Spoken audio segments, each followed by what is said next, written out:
Yang milih tema ini hamba Tuhan hebat dari Makassar, Pak Dev Alexander Tutu. Ya. Tema kita akan belajar untuk membedakan antara sukses dan bahagia. Kesuksesan dan kebahagiaan. Itu bedanya apa? Ya, masing-masing orang bisa punya konsep. Seperti tadi yang Risti sampaikan waktu dia merenung sebelum milih pujian apa yang cocok untuk kita saat ini. Nah, Risti memberikan definisi. Begini sukses, begitu bahagia. Masing-masing kita punya perbedaan. Enggak apa-apa. Kita akan belajar bersama-sama. Bahagia ya itu karena suatu keadaan. Ya, saya memakai istilah dalam bahasa Inggris. Bahagia itu bahasa Inggrisnya happiness, happy, bahagia. Nah, dalam bahasa Inggris happiness depends on happening. Depends itu tergantung. Happening itu kejadian-kejadian. Nah, jadi dalam filosofi dunia orang bahagia itu karena tergantung situasinya. Misalnya dalam sebulan di keluarga kita ada tamu, ngomong aja dari jauh dari luar negeri, nginep di rumah kita. Nah, karena sebulan maka tamu itu hampir tiap hari ngajak kita keluar makan. Bahagia tuh? Berarti hampir sebulan kita nggak perlu belanja. Nah, itu contoh. Bahagia. Happiness depends on happening. Tiba-tiba setelah 5 tahun bekerja, gaji nggak pernah naik.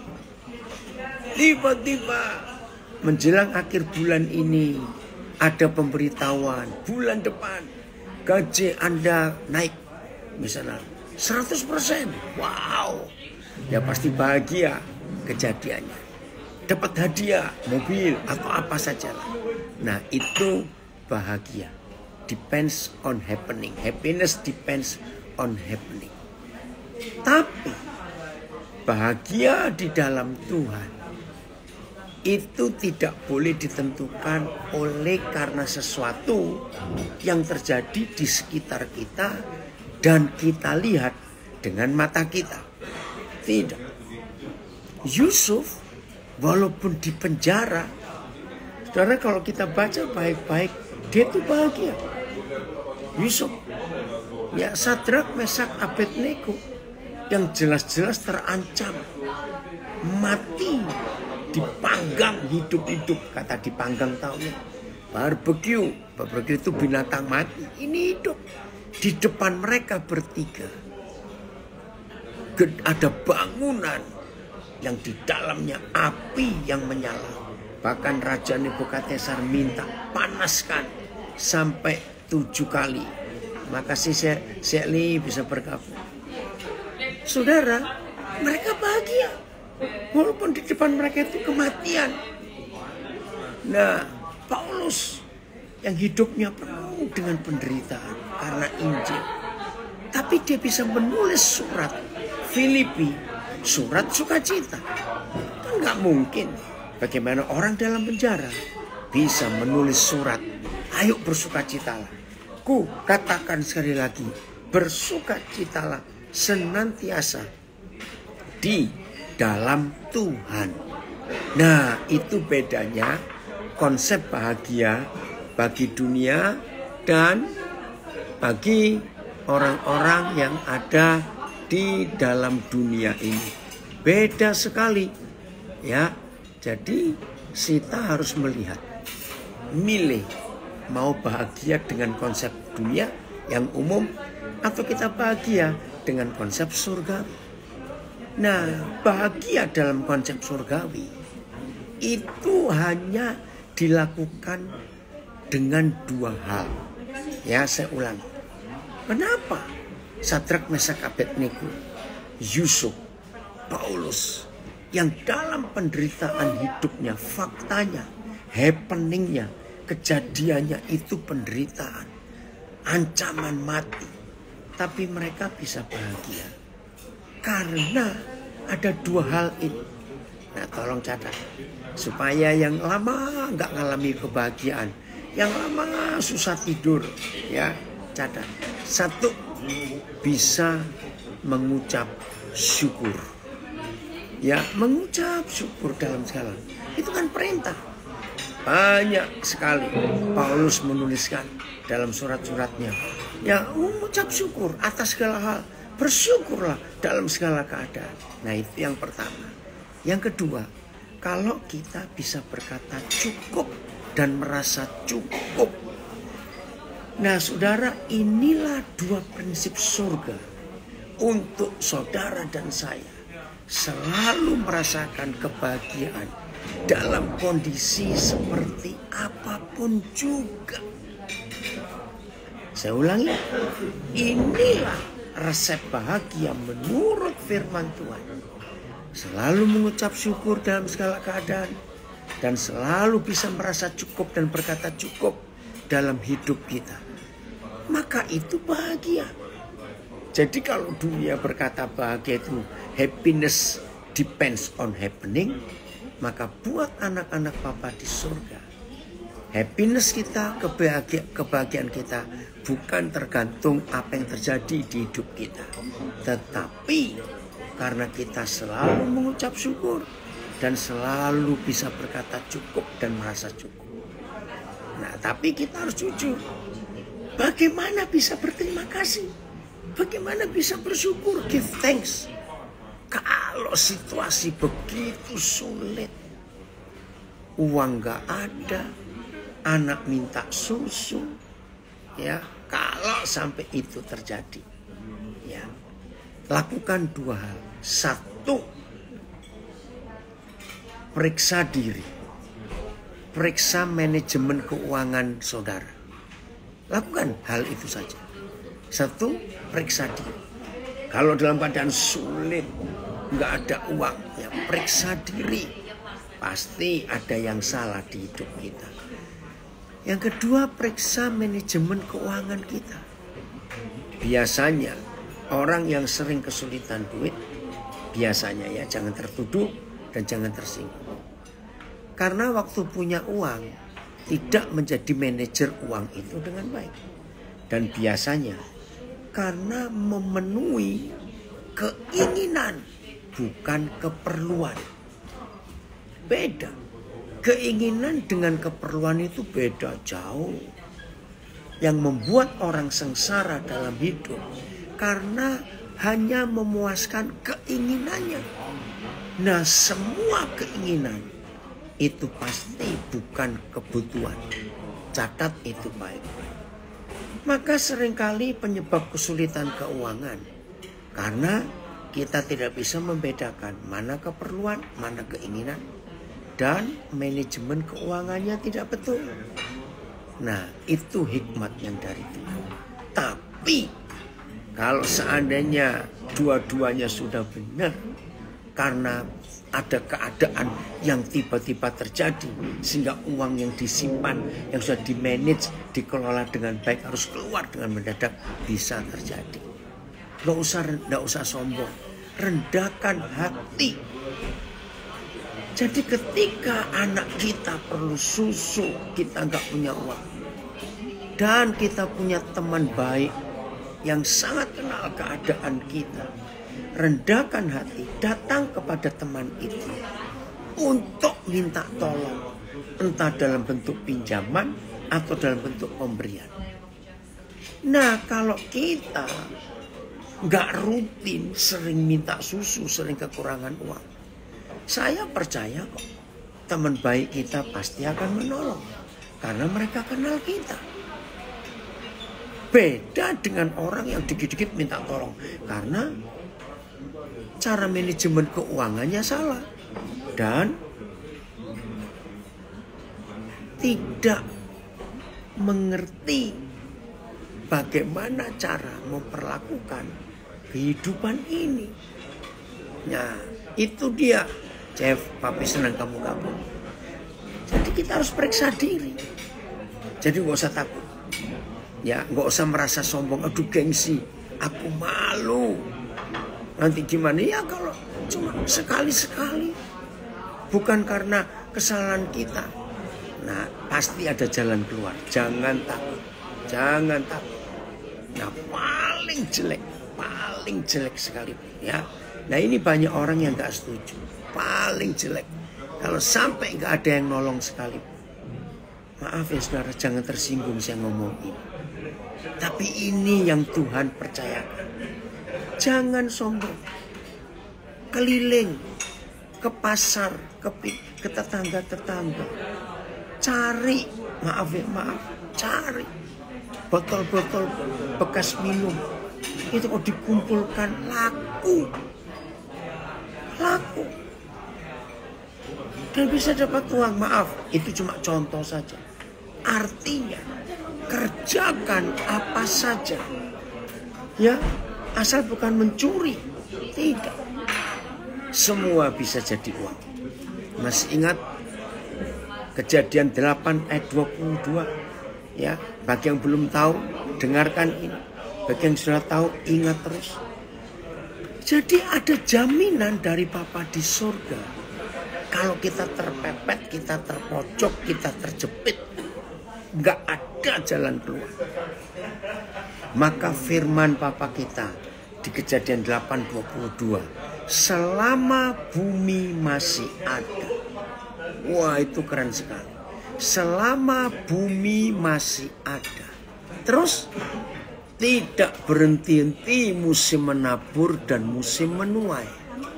Tidak berhenti-berhenti musim panas dan musim dingin, musim hujan dan kemarau. Tidak berhenti-berhenti siang dan malam. Nah, itu jaminan kita. Selama bumi masih ada, artinya jangan malas. Selama kita masih bisa melihat tanah yang ada di sekitar kita, maka saat itu kita harus bekerja. Ya mencangkul, ya menanam, ya kerja pokoknya. Selama bumi masih ada. Jadi kita nggak akan kekurangan. Karena bumi ini diciptakan Tuhan untuk memberi kehidupan buat umat manusia. Ya, jadi itulah yang Tuhan janjikan. Maka kalau kita hidup dalam kebenaran seperti itu, saudara, kita percaya tidak ada orang yang kelaparan dan tidak ada orang yang kekurangan. Karena selama kita masih melihat tanah, melihat bumi, maka disitulah ada kehidupan. Asal jangan malas. Catat kata ini ya, asal jangan malas. Orang pasti bisa hidup. Nah, yang saya tahu nih ya, yang saya tahu. Coba lihat di kota-kota lain. Di beberapa daerah di Jakarta dan Surabaya. Saya pernah lihat di Semarang. Saya pernah lihat di Bandung juga. Nah, saudara, begitu kita keluar kota sedikit, ya, di seluruh wilayah kota besar, lihat, ada petani-petani dadakan, ya, petani, peladang dadakan. Apa maksud saya?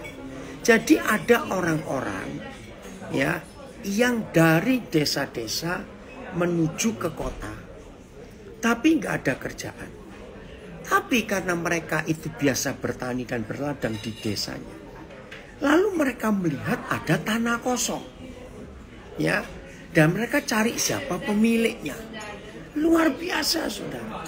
Di tanah kosong itu mereka mengolah tanah orang yang nggak terpakai atau belum terpakai. Diolah, dicangkul, lalu mereka tanam sayur. Jenis apa saja yang mereka bisa tanam. Luar biasa, saudara. Luar biasa. Betul, jangan malas ya, Filemon. Dan tumbuh sayur-sayur itu di tanah orang. Dan berapa kali saya melihat orang-orang yang pakai mobil-mobil mewah berhenti beli sayur mereka. Nah, satu kali, saya nggak tahu nih Pak Ramon ada nggak, Pendeta Ramon Pramudia. Karena saya pernah ke rumahnya di daerah Kelapa Gading. Ya, tiba-tiba itu pertama kali saya ke rumah mereka. Pas di depan rumah Pak Ramon itu ada tanah kosong. Dan ada petani, peladang yang sedang panen sayur. Ada kacang panjang, ada bayam, ya ada kangkung. Nah saudara, di situ saya omong-omong dengan mereka. Ternyata mereka bisa hidup. Terus saya tanya begini, Pak, seandainya waktu Bapak lagi nanam, sedang nanam, baru tumbuh belum panen, terus pemilik tanya ini mau bangun rumahnya. Oh gampang Pak, gampang bagaimana? Ya ini kan sayur, umurnya cuma minggu, bukan bulan dan bukan tahun. Maka saya bilang pada pemilik tanah, bisa nggak tahan sebentar? Ya, saya akan panen ini dulu. Kalau sudah saya panen habis, silakan Bapak atau Ibu pemilik tanah ini bangun sesuatu. Wah, waktu saya dapat jawaban itu, hebat juga ini tuh peladang-peladang. Terus gimana Pak? Jawabannya itu loh. Terus bagaimana Pak? Kalau sudah dibangun rumah, dia sambil senyum. Terus dia nunjuk ke satu arah. Bapak lihat di sana itu. Lihat apa? Ada tanah kosong juga. Saya kan ke sana nanti. Woi, ini Dr. Misha gabung juga pada lagi transit di Singapura ini. Di Indonesia jadi petani malu, tapi di Belanda petani kaya. Oke, Misha jadi belum boarding ke Denpasar ya. Ini seorang dokter saudara, ya, anak orang Indonesia hebat. Gak usah malu jadi petani, gak usah malu. Kita cari barang-barang rongsok, ya maaf, kita jual. Nah jadi bagaimanapun situasinya, kita tetap bisa bahagia. Walaupun gak punya uang, gak punya ladang, gak punya apa. Tapi selama bumi masih ada, maka disitulah ada berkat Tuhan yang luar biasa. Oke ya, nah itulah kebenaran. Jadi lagi sekali, bahagia buat dunia itu karena sesuatu yang terjadi di sekitar mereka. Tapi bahagia buat kita, anak-anak Papa di surga, hanya karena dua hal. Satu, rajin mengucap syukur, berterima kasih setidak enak apapun keadaannya. Dan yang kedua, selalu bisa berkata dan merasa cukup kok, cukup, nggak akan berkelebihan. Maka kesimpulannya, orang yang tidak bahagia adalah orang yang selalu merasa kurang dan kurang. Itu orang tidak bahagia. Tapi kalau kita rajin bersyukur, percaya bahwa di balik semua hal yang tidak enak, ada Papa kita di situ, dan Dia menjanjikan selama bumi masih ada. Maka walaupun sekarang kita nggak punya apa-apa, tapi besok kita pasti punya. Puji Tuhan untuk itu. Nah sekarang kita lihat sukses. Apa itu sukses? Sama halnya buat umumnya orang-orang di sekitar kita. Sukses itu kalau kita nilai dengan rumahnya. Wow, rumahnya sudah mewah, megah. Dan gak cuma satu lagi rumahnya. Di kota ini ada, di kota itu ada. Bahkan di satu kota ada berapa rumah yang sama-sama megah juga. Lalu kita melihat mobilnya, lalu kita lihat pakaiannya, lalu kita lihat semua harta bendanya yang dimiliki. Kita melihat anak-anaknya punya fasilitas. Nah itu yang umum katakan, wih orang itu sukses. Nah sampai di sini saya ingin tunjukkan fakta. Tapi maaf, saya tidak membicarakan orang yang sudah meninggal. Tapi ini fakta. Kalau sukses dinilai dengan itu, dan otomatis orang berkata, kalau orang itu sukses dengan benda-benda, harta benda yang dimiliki, terus ditambah lagi dengan terkenal, public figure, ditambah lagi dengan macam-macam kemewahan yang mereka miliki secara publik, secara umum, ya otomatis orang itu bahagia. Itu kan kata dunia. Tapi kita melihat fakta. Berapa banyak artis yang terkenal di dunia, yang sudah berpuluh-puluh kali membintangi film-film hebat. Maaf lagi sekali, nggak semua, tapi ada. Dan jumlahnya dikatakan cukup banyak. Namanya terkenal. Betul? Barang-barang mewahnya luar biasa. Dan semua fasilitas dunia sudah ada. Tapi kenapa mereka bunuh diri? Betul ya, mereka bunuh diri. Nesia, aman ya Koko ya. Mereka bunuh diri. Sukses. Karena kemewahan yang dimiliki. Bahagia. Karena ketenaran. Nama yang terkenal di dunia. Waduh. Tapi kenapa bunuh diri? Nah, ini kita pelajari. Ada komen. Sebagian orang belum tentu bisa sukses. Tapi semua orang bisa bahagia. Amin. Dan orang yang sukses pun belum tentu bahagia. Betul. Inilah fakta yang ada di dunia. Bahkan tidak sedikit pelawak-pelawak.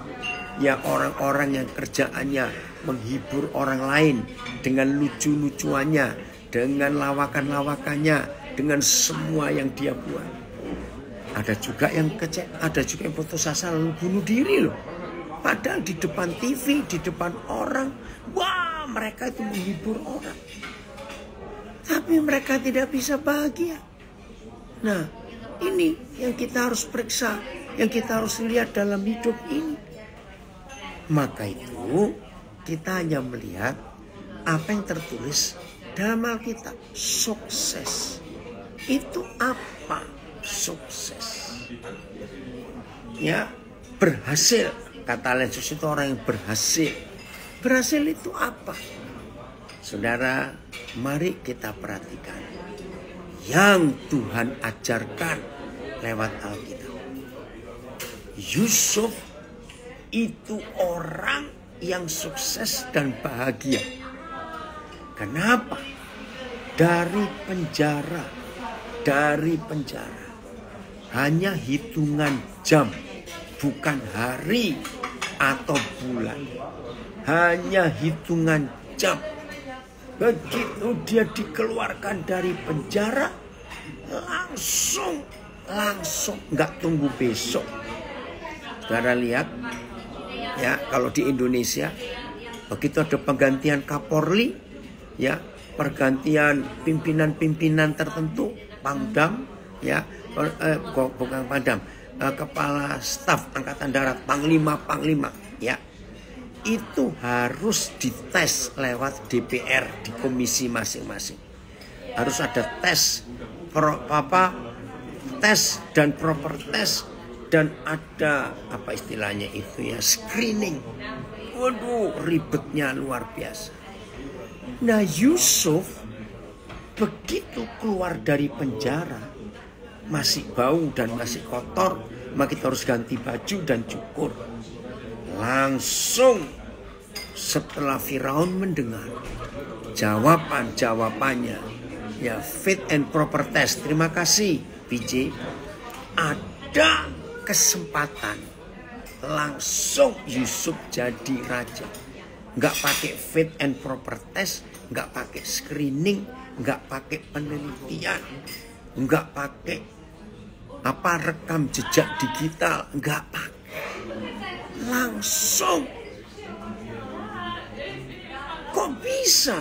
Nah, ternyata selama sekian belas tahun Yusuf di dalam penjara, dia nggak ngomel, dia nggak maki-maki, dia nggak nyumpai istri Potifar yang menjebloskan dia dalam penjara, tidak.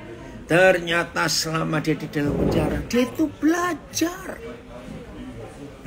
tentang ilmu ekonomi, belajar tentang ilmu politik, belajar tentang macam-macam. Maka itu ketika Tuhan sudah menganggap Yusuf ini mampu dan dinyatakan lulus oleh Tuhan, ya, langsung Firaun panggil. Dan begitu dia menghadap Firaun, Wih, luar biasa. Coba kita baca ayat ini. Kejadian pasal 41. Ayat 30 berapa itu ya? Coba kita lihat. Kejadian 41. Yang 30-an Filipus. Luar biasa. Hanya dalam waktu yang singkat. Cuma berapa jam. Oh, Ramon. Ya. Goedemiddag. Ini sahabat saya orang Belanda ada di Bandung. Ya. Terus 40-an. Naik lagi Filipus, naik lagi. Nah, ini dia ayat 37. 37 lihat. Usul itu dipandang baik oleh Firaun dan oleh semua pegawainya. Usul apa? Nah, yang belum tahu nanti baca mulai ayat 29 nanti di atas ya. Waktu dia menjelaskan ya arti mimpi itu. Oke. Usul itu dipandang baik oleh Firaun dan oleh semua pegawai kerajaannya. Lalu berkatalah Firaun kepada para pegawainya ini. Yusuf itu sukses gara-gara ini. Sukses. Lalu berkatalah Firaun kepada para pegawainya. Mungkinkah kita mendapat orang seperti ini? Seorang yang penuh dengan roh Tuhan. Coba berapa terjemahan Filipus ayat 38. Ini hal yang hebat. Lah inilah kesuksesan Yusuf. Padahal dia itu narapidana. Narapidana politik. Hukumannya seumur hidup. Tidak pernah diadili. Jadi sadis sekali. Dan dia nggak boleh ngajukan banding. Habis riwayatnya. Lalu Firaun berkata kepada para hambanya. Apakah kita dapat menemukan orang seperti ini? Seseorang dengan roh Tuhan di dalamnya. Ya, BIS. Tak mungkin kita mendapatkan orang lain yang lebih cocok daripada Yusuf. TSI, nyatalah bahwa tidak ada seorang pun yang bisa menangani persoalan ini lebih baik selain daripada Yusuf. Karena dia dipimpin oleh roh-roh ilahi. Saudara bayangkan. Ini Yusuf dari penjara. Baru berapa jam yang lalu. Bukan sehari. Baru berapa jam yang lalu. Dia itu dikeluarkan dari penjara. Lalu bicara panjang lebar di depan Firaun. Sampai Firaun tercengang-cengang. Sampai Firaun, mana mungkin kita menemukan orang lain lagi sehebat dia. Jadi saudara tahu nggak? Artinya selama dia di penjara itu dia nggak ngomel, dia nggak maki-maki, dia nggak nyumpai istri Potifar. Dia belajar mengucap syukur, berkata cukup walaupun semuanya nggak enak. Dan dalam keadaan dia mau mengucap syukur dan bisa menikmati ketidaknikmatan dengan senikmat-nikmatnya. Surga, Roh Kudus memberi hikmat yang luar biasa. Maka itu saya katakan tadi, setelah Yusuf dinyatakan lulus oleh Bapa di surga, maka Firaun diberi mimpi dan menemukan persoalan. Maka Yusuf tampil menjadi penasehat yang luar biasa. Hanya dalam hitungan jam, ya, hanya dalam hitungan jam. Dia diangkat jadi raja. Terus ayat 38-39 Filipus. 39-40 ya. Coba lihat. Lalu apa yang terjadi lagi dengan Yusuf ini? Wow. Kata Firaun kepada Yusuf.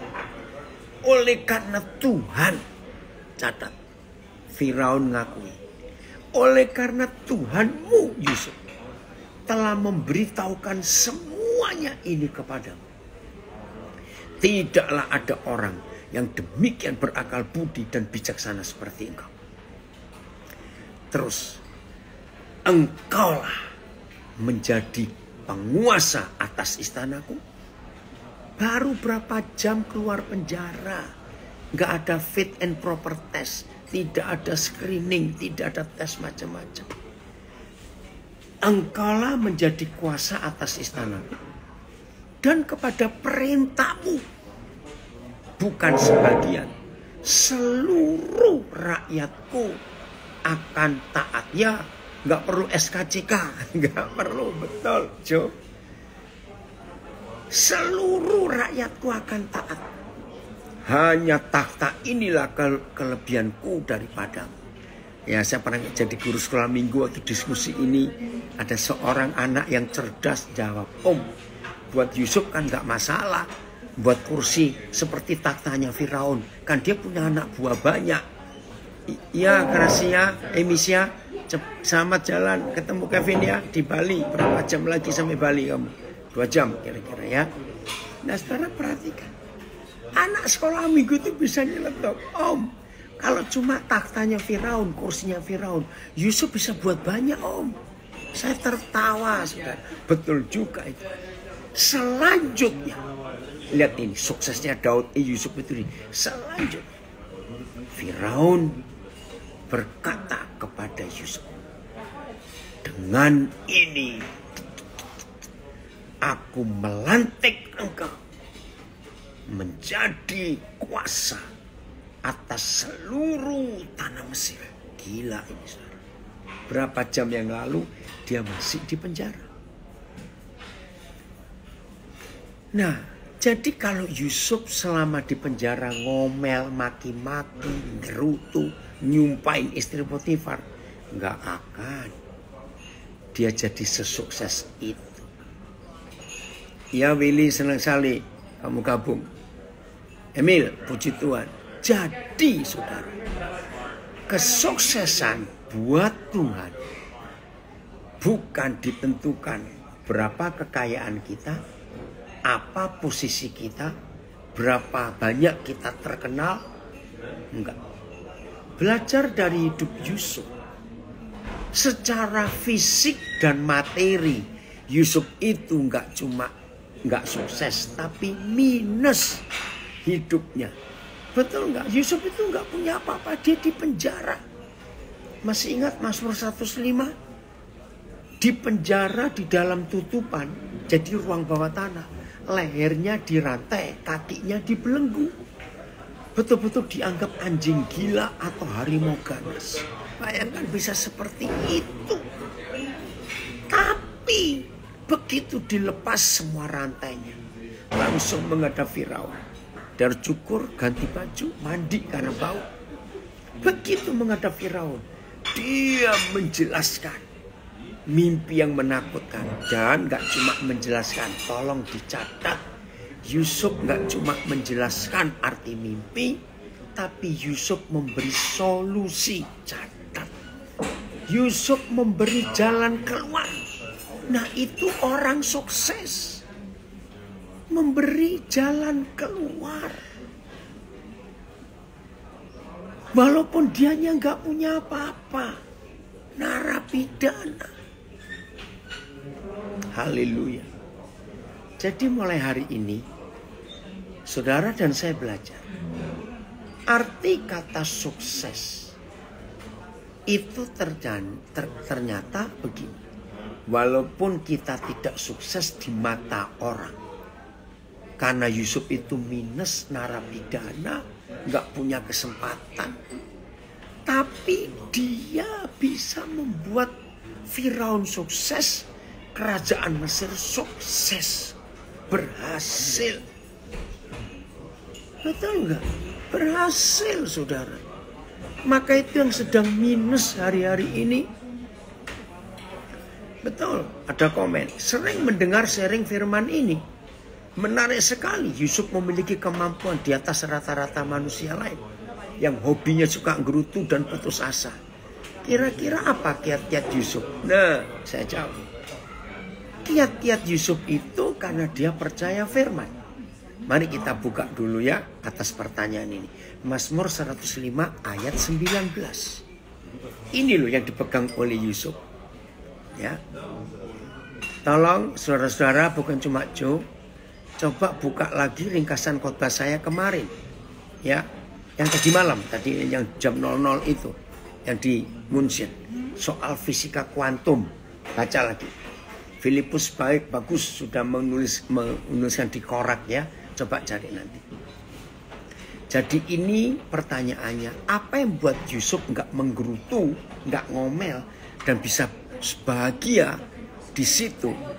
Karena ini, Mazmur 105:19. Sampai saat firman-Nya sudah genap dan janji Yahweh membenarkannya. Coba Filipus cari berapa terjemahan. Nah ini ada Pak Pendeta Willy Tan memberikan tambahan kiat sukses Yusuf. 1. Selalu disertai Yahweh, amin. Nomor 2, memiliki karakter yang baik, setuju. Nomor 3, hidupnya selalu jadi berkat. Dan ya Pak Willy, ya ini 3 kiat Yusuf yang ditemukan oleh Pak Pendeta Willy. Oke, kita lihat beberapa terjemahan yang lain. Hingga waktu nubuatannya tiba, firman Yahweh telah menguji dia. TL, sampai kepada masa nubuatannya pun jadi, yaitu firman Yahweh yang telah menguji akan Yusuf. Akhirnya terjadilah yang ia ramalkan. Ia dibenarkan oleh perkataan Yahweh. Sampai waktu firman-Nya datang, firman Yahweh memurnikan Yusuf. Saya lebih, sampai saat firman-Nya terlaksana, janji Tuhan mengujinya. FYI-nya boleh dilihat itu ya. Luar biasa ini. Dari Surabaya ada komen. Ya. Ini yang mengajar juga sering minus kok. Tapi 50 tahun pelayanan masih tetap segar. Haleluya. Ya itu dia. Oke. Sukses sama dengan nanti saya baca. Ini FYI. Sampai tibalah saatnya bagi Tuhan untuk menepati janjinya. Tuhan telah menguji kesabaran Yusuf. Aduh, terima kasih Bapak. Saudara yang hari-hari ini sedang terjepit-pit. Saudara yang hari ini sedang minus. Saudara yang hari ini sedang digencet-cet istilahnya. Saudara yang hari-hari ini sudah nggak bisa nangis lagi, air matamu habis. Saudara yang sedang putus asa. Saudara sedang terhina, gak dianggap orang. Kalau orang lewat di depan saudara diinjak, dianggap keset.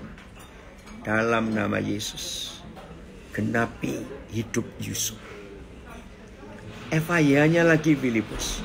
Terjemahan ini bagus sekali. Iya, Korga, maka itu jangan putus asa. Ayo. Sampai tibalah saatnya bagi Tuhan untuk menepati janjinya. Dan kuncinya, Tuhan telah menguji kesabaran Yusuf. Jadi yang belum menang hari ini, artinya saudara belum sabar. Maaf. Yusuf memilih selalu mengampuni dan bersekutu dengan Tuhan. Amin. Betul sekali. Saya akan baca komen di Zoom. Sukses sama dengan berhasil mensinkronisasikan kehendak kita dengan kehendak Tuhan. Betul. Jadi bukan mensinkronkan. Sukses itu berhasil menaklukkan ego kita, aku kita, supaya kita bisa berkata, kehendak-Mu yang jadi, bukan kehendak-Ku. Ini dia. Lambas jangan cuma kalau mendengar pengajaran ini beban hilang semua, tapi tiap hari lakukan firman itu. Jadi saya ulangi lagi, Yusuf dianggap lulus oleh Papa. Sabarnya sudah sampai dan Yusuf lulus. Maka itu saya ulangi lagi, siapa yang hari-hari sedang tergencet,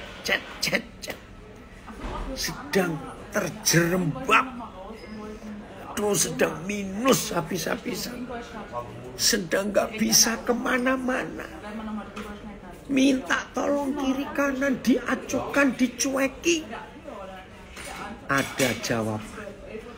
Tunggu sampai nubuatan firman-Nya tergenapi dan kita semuanya lulus ujian.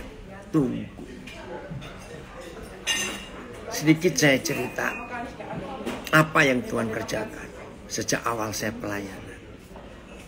Ya ini, saya nggak pernah iri hati dengan saudara-saudara saya yang hebat-hebat juga. Jangan ada iri hati. Ya sudah, ini yang dari Kalimantan Barat nggak bisa kemana-mana. Sebetulnya masih bisa Gurga kalau kamu mau ke Bang Naldo, ya. Ayo, Horas Rudiatum, ini Rudi Sinaga ya. Ayo, hari ini kita belajar seperti Yusuf. Jangan hanya mikir kapan aku sukses, kapan aku berhasil, kapan aku kaya. Jangan mikir begitu, stop. Tapi yang kita harus kerjakan adalah kapan aku bisa jadi berkat buat orang lain. Kapan orang-orang yang tidak sukses kalau ketemu aku jadi sukses. Saya ulangi. Saudara yang sudah capek berdoa, sudah capek nangis sampai habis air mata, sudah mentok, kepepet, kejepit, kegencet, kiri kanan semuanya nggak ada jalan keluar, muka belakang nggak ada. Tunggu apa yang dialami Yusuf, Mazmur 105 ayat 19. Tunggu. Haleluya. Ini yang Tuhan inginkan atas kita. Waduh, ini ada hamba Tuhan hebat. Tapi ngomongnya saya kejebak di nabire. Ya, kejebak dalam arti positif toh. Ya, ini seorang hamba Tuhan yang taat pada Tuhan, taat pada suami, mau diajak ke nabire. Sekarang suaminya sukses, dia sukses, anak-anaknya juga sukses di nabire.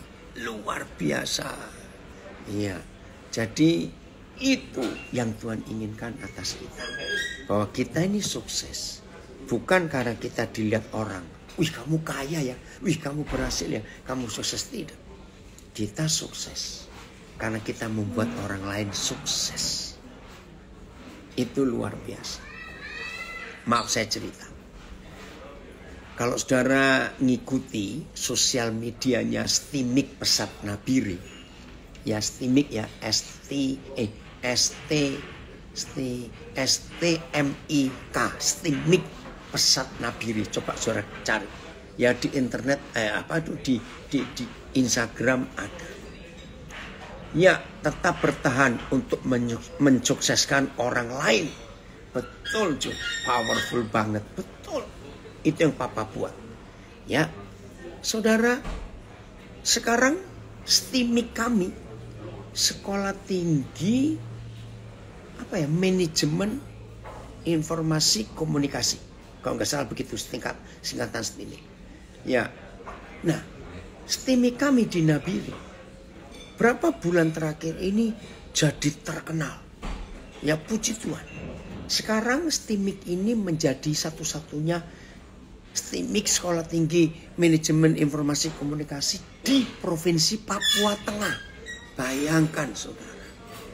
Ya, ada yang komen, ibu guru dari Nabire, pokoknya ojo kebanyakan protes sama Tuhan, manut aja. Dilakukan, dikerjakan semua dengan tidak bersungguh-sungguh. Amin. Nah, jadi cari di Instagram, ya, cari di Instagram Stimik Pesat Nabire. Ada seorang dosen, namanya Arfan. Aduh, saya lupa. Usman Arfan. Ya, aduh, kalau anak saya ini ada, Arfan, izinkan Papa cerita soal kamu. Nah, setelah dia lulus S2 di Bandung, seperti kerinduannya, langsung dia berangkat ke Nabire untuk bergabung dengan Stimik kami yang ada di Nabire, Usman Arfan. Nah, saudara, begitu dia bergabung, dia punya banyak ide yang sangat brilian, ide-idenya itu. Sehingga Stimik kita sekarang ini di Nabire nggak dipandang sebelah mata. Karena dia suka tampilkan di sosial media semua aktivitas, kegiatan, dan macam-macam. Bahkan belum lama, Direktur Stimik kita Pak Gunawan Prayitno mendapatkan ya pemberian fasilitas dari pemerintah pusat. Apa istilahnya saya nggak tahu. Pokoknya layar lebar yang sangat canggih untuk belajar ya dengan multimedia layar besar. Nah waktu saya lihat itu, saya kaget. Loh kok bisa? Direktur berkata, betul Bu. Sebetulnya yang dapat fasilitas ini hanya perguruan tinggi yang sudah sekian tahun, sudah meluluskan berapa kali, dan jumlah mahasiswanya di atas 150 mahasiswa. Lah, saya bengong waktu dapat itu. Nah kita ini kan belum pernah meluluskan. Karena baru memang kampus kami ini, kampus kita ini. Dan mahasiswanya nggak sampai 100. Karena masih baru. Kok bisa dapat? Ini namanya kesuksesan itu yang dari Tuhan. Nah saya kembali ke Osman Arfan, dosen ini. Saudara, saya mendapatkan anak ini dari saudara kita Pugu. Ya, Septiawan Alexander. Masih ingat Pugu? Anak yang bukan cuma yatim piatu, tapi anak yang sejak bayi dibuang oleh orang tuanya, ditinggalkan dalam sebuah kardus, diletakkan di depan pintu gerbang sebuah panti asuhan di Surabaya. Tanpa surat, tanpa nama, tanpa apa-apa, sehingga nggak tahu ini anaknya siapa. Nah, saya mendapatkan buku, hidupnya berubah. Sekarang dia sedang kuliah hukum. Sebentar lagi dia lulus. Sambil kuliah hukum, dia magang di kantor pengacara. Ini buku. Nah, di dalam asrama, buku punya sahabat baik yang nasibnya sama. Sejak kecil dibuang. Tapi ini dibuangnya di Makassar. Dalam kardus juga. Nggak tahu siapa orang tua. Nah begitu Pugu ketemu saya jadi anak kami. Pugu, memang sulit ngatur dia, tapi puji Tuhan sekarang sukses. Nah dia bilang, Pak, saya punya teman baik. Siapa namanya? Arfan. Oke, ketemukan Papa. Ya, ya, saudara. Lalu Arfan saya hubungi. Aduh, anaknya baik sekali. Saya kuliahkan S1 lulus. Nah waktu itu Pak Gunawan, direktur STIMIK, Pak kalau gitu dia suruh ngambil S2 supaya dia gabung dengan kita. Nah dia lulus S2 pertengahan tahun yang lalu, dia gabung dengan kami. Nah setelah dia gabung, STIMIK kita ini jadi maju luar biasa. Karena dosen yang satu yang nggak jelas siapa orang tuanya, maaf, Tuhan ketemukan dengan kamu. Dan saya sekolahkan, kuliahkan dia. Dia sekarang sukses luar biasa. Dan membuat mahasiswa-mahasiswa di kampus kita, STIMIK Pasat Nabiri ini jadi luar biasa. Semangat belajarnya. Arfan, mudah-mudahan kamu dengar apa yang Papa katakan ini. Saudara, ayo. Kita mengerti arti kata sukses yang sesungguhnya. Bukan untuk diri sendiri. Tapi buat orang lain sukses. Wih, luar biasa Tuhan itu. Maka itu hebat sekali. Nah saudara, ini Osman Arfan ini yang kesekian ratus yang saya luluskan karena Tuhan. Maka itu setelah saya bisa meluluskan karena Tuhan, ya kalau saya berkata saya bisa karena Tuhan, saya bisa membuat sukses puluhan sarjana dari anak-anak yang gak punya masa depan. Saya jadi ketagihan, addicted. Addicted apa? Ketagihan apa? Bukan ketagihan narkoba, bukan ketagihan rokok, ketagihan judi. Ketagihan membuat orang lain sukses. Oh ya, supaya saya nggak lupa. Kemarin viral di sosial media. Salah satu anak bangsa yang hebat. Namanya Ronnie Bert Talapesi. Dengar ya? Gara-gara kasus Ferdy Sambo, anak saya ini jadi terkenal. Nah kemarin viral di sosial media. Ronnie Talapesi dalam tanda kutip dipaksa oleh partainya PDIP untuk masuk ikut pemilu 2024 menjadi wakil rakyat di DPR pusat. Nah, dapilnya, daerah pilihannya Jakarta, saya lupa mana lagi, Jawa Tengah, dan luar negeri. Nah, tolong yang di luar negeri nanti ya ingetin, saya akan posting banyak-banyak untuk saudara-saudara di luar negeri. Kalau pemilu tahun depan untuk memilih anggota DPR, saudara jangan lupa Roni Berta Lapesi. Nah, saudara, saya tadi lihat anak saya ini ada, saya nggak tahu masih ada enggak. Ron, izinkan papa cerita soal kamu. Nah, saya sekarang kalau dinilai sukses, jauh kalah dengan orang-orang yang sudah sukses. Karena saya membuat mereka sukses. Ngerti maksud saya? Jadi terkenal mereka itu. Nah, lihat seperti Ronita Lapesi. Wih, kalau dibandingkan suksesnya saya dengan dia dalam kacamata dunia, ya beda jauh, dia lebih hebat. Nah, saya mau cerita bagi yang belum tahu supaya tahu. Kira-kira tahun 97-98 saya lupa. Roni masih kelas 2 SMP waktu itu di Manokwari. Saya nggak kenal anak ini siapa. Pas saya lewat lihat dia, Roh Kudus berkata, ambil anak itu, selamatkan hidupnya. Oh ya? Nah, akhirnya saya ketemu dia. Akhirnya saya minta ketemu ibu kandungnya, mamanya. Terus Tuhan gerakkan, kamu sekolahkan dia. Saudara, SMA dia lulus. Aduh, dia akhirnya dapat kuliah di Atmajaya Jakarta, ngambil hukum, dan seterusnya. Nah, itu dia. Ada komen dari Tegal. Jangan berpikir kapan aku kaya atau kapan aku sukses. Tetapi berpikirlah kapan aku jadi berkat bagi banyak orang.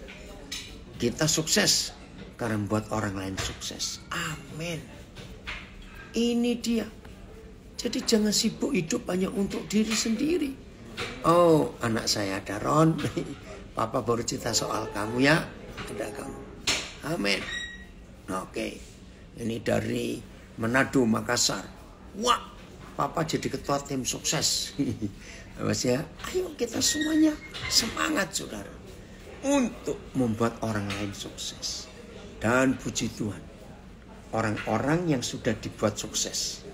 Sekarang ini sebagian besar anak-anak saya yang sudah sukses. Mereka juga menyekolahkan, mengkuliahkan anak-anak yang lain lagi. Itu kan luar biasa. Dan ini akan menggelunding seperti bola salju yang gak akan pernah berhenti. Terus begitu. Nah, saudara, sekarang kita bisa melihat apa itu bahagia, apa itu sukses. Ya, Jo, nanti viralkan. Ini ya, Dewi istrinya Jo dari Denpasar juga dia maju untuk jadi caleg, anggota legislatif. Maju terus untuk itu. Oke, ayat berikut. Kita betul-betul makin hidup supaya kemuliaan Tuhan nyata. 2 Korintus 4 ayat yang ke-8 coba. 2 Korintus 4 ayat yang ke-8. Lihat prinsip ini.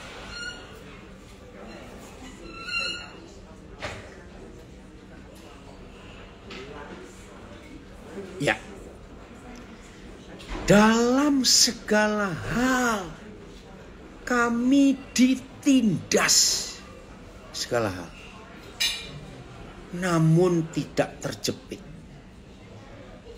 Kami habis akal, namun tidak putus asa. Terus ayat 9. Bagaimana mau sukses? Lagi ditindas, dijepit, habis akar semuanya. Kami dianiaya, digebuki, namun tidak ditinggalkan sendirian. Kami dihempaskan, dibanting, namun tidak binasa, tidak hancur. Ayat 10. Luar biasa ini. Woi Pak Simpson, hamba Tuhan hebat dari Lawas. Maju terus. Lihat ayat 10. Kami senantiasa. Saudara tahu arti kata senantiasa? Terus menerus. Nggak ada habis-habisnya. Kami senantiasa membawa kematian Yesus dalam tubuh kami. Terjemahan lain. Kami selalu membawa kematian Yesus dalam tubuh kami. Senantiasa kami menanggung sengsara kematian Yesus dalam tubuh kami. Di mana-mana kami pergi. Selalu kami merasakan kematian Yesus pada tubuh kami. Supaya kehidupannya pun menjadi nyata pada tubuh kami. TSI. Melalui penderitaan jasmani. Ini Yusuf. Ini Paulus.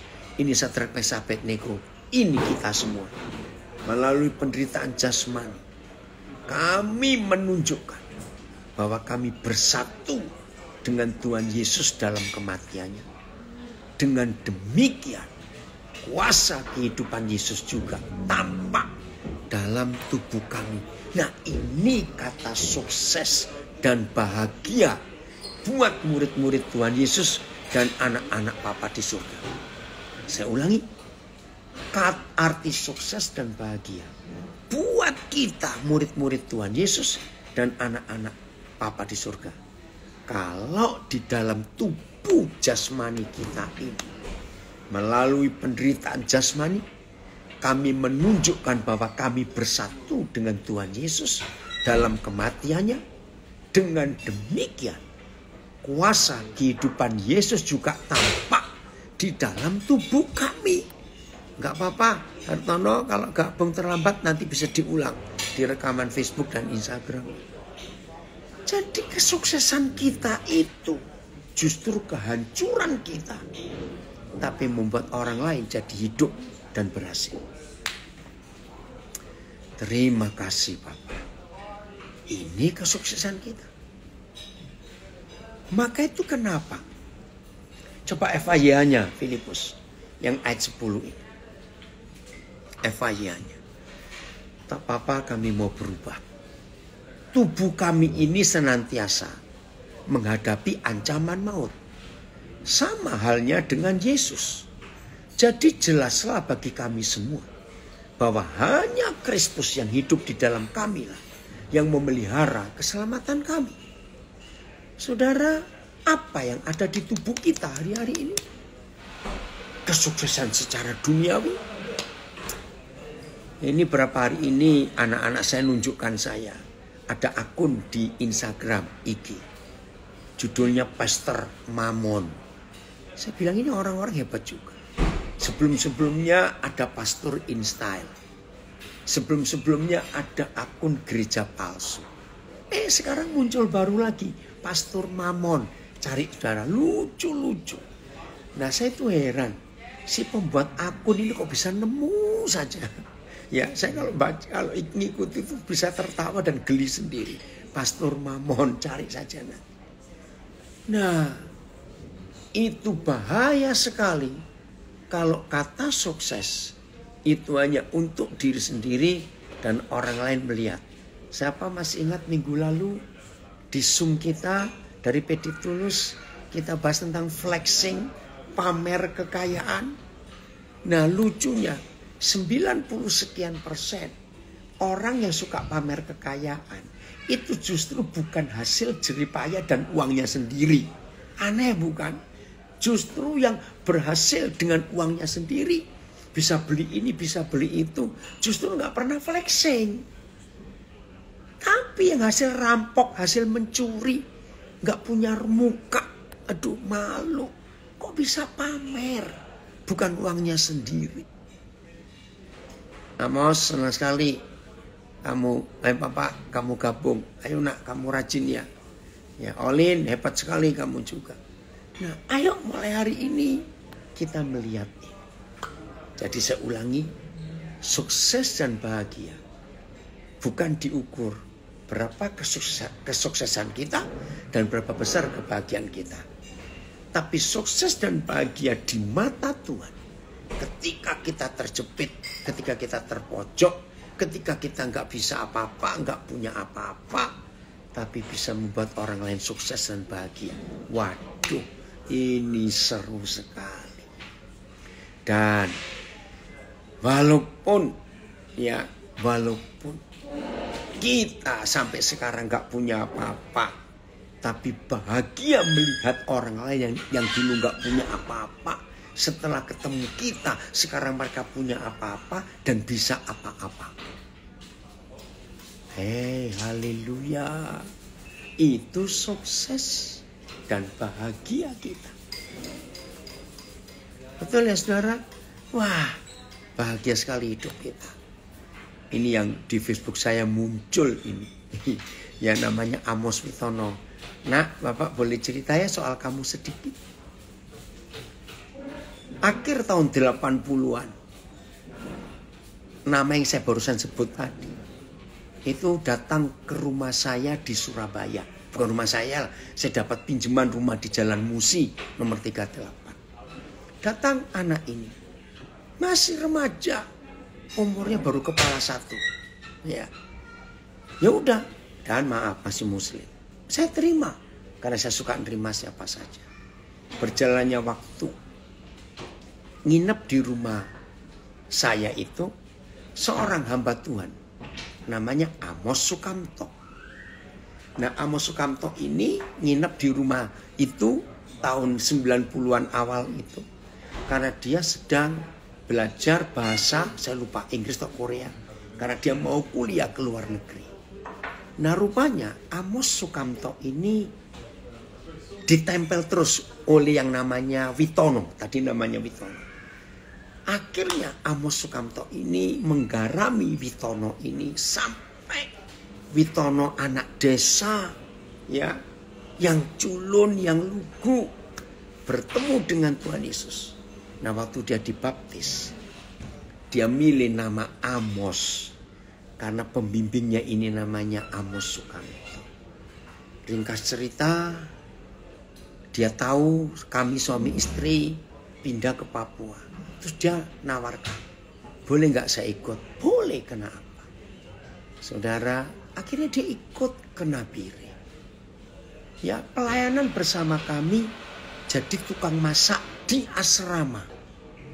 Ya, akhir 90-an. Luar biasa. Dari dia ngajak adiknya, ngajak saudaranya. Sekarang dia termasuk salah satu orang kaya di Nabire. Punya restoran yang larisnya luar biasa. Punya berapa mobil. Wah, dia punya ponakan. Dia kuliahkan, sekarang jadi polisi ponakannya itu. Dan banyak lagi yang dibuat oleh Tuhan dalam hidup Amos Witono ini. Amos, kami bangga dengan perjuangan. Nah, aduh saudara, saya bisa cerita banyak hal tentang orang-orang yang sukses setelah ketemu kami. Terima kasih, Amos, kamu muncul hari ini. Nah, inilah fakta kehidupan. Hebat sekali. Jadi, ayo hari ini semua kita membuat orang lain sukses dan bahagia. Nanti kita ikut kecipratan bahagianya juga. Oke, ayat terakhir. Filipi 3 ayat 10. Ya. Filipi 3 ayat 10. Terima kasih Bapak untuk hidup yang luar biasa yang Tuhan berikan. Ya. Filipi 3 ayat yang ke-10. Ya. Udah. Ya. Rudy senang sekali, Koden bisa ketemu di IG ini ya. Yang ku kehendaki, lihat, yang ku inginkan, ialah mengenal Dia, mengenal kuasa kebangkitannya, hidup dalam persekutuan di dalam penderitaannya, di mana aku menjadi serupa dengan Dia bukan dalam kesuksesan Tuhan Yesus, tapi menjadi serupa di dalam kematiannya. Ayat kiranya aku dapat mengenal dia dan kuasa kebangkitannya, serta bersatu dalam penderitaannya untuk menjadi seperti dia dalam kematiannya. TL, supaya dapat aku mengenal dia dan kuasa kebangkitannya dan persekutuan di dalam sengsaranya, akan menjadi serupa dengan dia dalam hal matinya. Satu-satunya yang saya inginkan ialah supaya saya mengenal Kristus dan mengalami kuasa yang menghidupkan dia dari kematian. Saya ingin turut menderita dengan dia dan menjadi sama seperti dia dalam hal kematiannya. TSI. Maka sekarang yang saya inginkan hanyalah mengenal Kristus dan mengalami kuasa yang menghidupkan dia dari kematian. Saya mau ikut menderita dalam melayani Kristus, sama seperti dia sendiri sudah menderita, bahkan sampai mati seperti dia pun saya rela. Mau sukses? Mau bahagia? Ini resepnya. Buat orang lain sukses dan buat orang lain bahagia, karena mereka berjumpa Yesus lewat hidup kita. Saya ulangi, mau sukses, mau bahagia, jangan dimulai dari diri sendiri. Sukses dan bahagia harus terjadi di hidup orang lain. Setelah mereka berjumpa Yesus lewat hidup kita, ternyata mereka lebih sukses dari kita dan lebih bahagia dari kita. Itulah sukses dan bahagia yang sesungguhnya. Terpujilah Tuhan. Maka selama kita masih hidup dan kita punya prinsip ini, berapa ribu orang akan kita buat sukses dan bahagia kalau bertemu dengan kita. Tuhan Yesus memberkati kita. Oh, ada komen dari Surabaya. Sukses kalau kita menekan ego kita dan membuat orang lain sukses dan bahagia. Ya, Pak Pendeta menjadi contoh buat kita. Pelayanannya membuat orang yang tidak punya masa depan menjadi sukses dan bahagia. Puji Tuhan, makasih Bu Melati untuk itu. Haleluya. Selamat menikmati sukses dan bahagia, karena kita membuat orang lain sukses dan bahagia waktu mereka ketemu Yesus lewat kita. Tuhan memberkati kita semuanya. Haleluya.